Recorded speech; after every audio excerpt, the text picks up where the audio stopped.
विरासती भटसा ॻोठ मियाणी मलाह में क़ाइम गवर्नमेंट बॉइज़ प्राइमरी स्कूल शागिर्दनि ऐं शागिर्दियुनि पारां स्कूल जी बिल्डिंग ज़बो हाल हुजण, फर्नीचर जी खोट, सोलर सिस्टम, पीअण जो साफ़ पाणी ऐं बाथरूम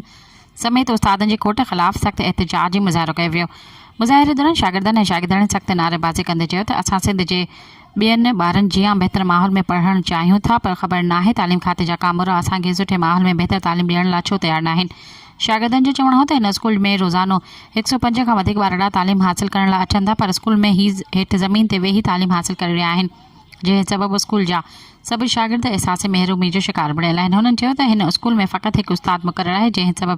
तालीम जो अमल सख़्तु मुतासिर थी रहियो आहे, जॾहिं त स्कूल जी बिल्डिंग 2022 वारी बरसाति खां पोइ ज़बो हाल बणिजी वई आहे, जंहिं सबबु ही खुलियल आसमान हेठि पट ते वेही पढ़ण ते मजबूर आहिनि। हुननि चयो त स्कूल में फर्नीचर जी सख़्तु खोट आहे। शागिर्दनि जी ज़मीन ते वेहण पढ़ण सबबु केतिरा ई ॿारनि स्कूल में पढ़ण लाइ अचणु बि छॾे ॾिनो आहे। हुननि तालीम वारे सूबाई वज़ीर सैयद सरदार अली शाह, डिप्टी कमिश्नर नौशर फ़िरोज़, तालीम खाते जे डायरेक्टर DO